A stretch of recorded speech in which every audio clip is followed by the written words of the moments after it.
जिले में हुई पहली 2 घंटे की तेज बारिश ने नगर पालिका और जिला प्रशासन की पोल खोलकर रख दी है। आज दिन में हुई झमाझम बारिश के बाद कलेक्ट्रेट ऑफिस, एसडीएम ऑफिस परिसर, नगर पालिका ऑफिस का कैंपस सहित नगर के कई मोहल्ला तालाब में तब्दील हो गया है। जहां एक और झमाझम बारिश से किसानों के चेहरे पर मुस्कान आ गई है, वहीं आम लोगों की जिंदगी अस्त व्यस्त हो गई है। हर साल की तरह इस साल भी नगर पालिका और जिला प्रशासन के द्वारा दावा किया गया था कि नगर में पानी निकासी की पूरी व्यवस्था कर ली गई है, लेकिन मानसून की पहली बारिश ने ही इन दावों की पोल खोलकर रख दिया है। लोग हलाकान है, वहीं नगर पालिका और जिला प्रशासन की तरफ से चुप्पी साध ली गई है।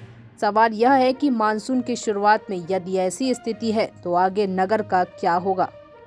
सूरजपुर से विष्णु कसेरा की रिपोर्ट। देखिए, प्री मानसून है अभी, और प्री मानसून में ही प्रशासन के सारे दावों को, पोल को सब जो है इस पहली बारिश ने खोल के रख दिया है।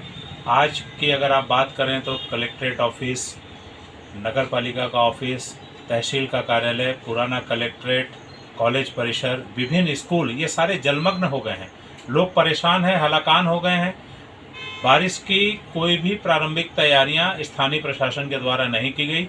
इसका कारण यह हुआ कि लोगों के घरों में पानी घुस गया है और लोग घुटनों घुटनों तक पानी जो भरा हुआ था उसको निकालने के लिए मजबूर हैं, हलाकान और परेशान हैं। चारों ओर नालियां जाम पड़ी हुई है। जो स्ट्रॉम वाटर ड्रेन बरसाती नाली नगर पालिका ने बनाई थी वो भी पूरी तरीके से कचरे में अटी पड़ी है।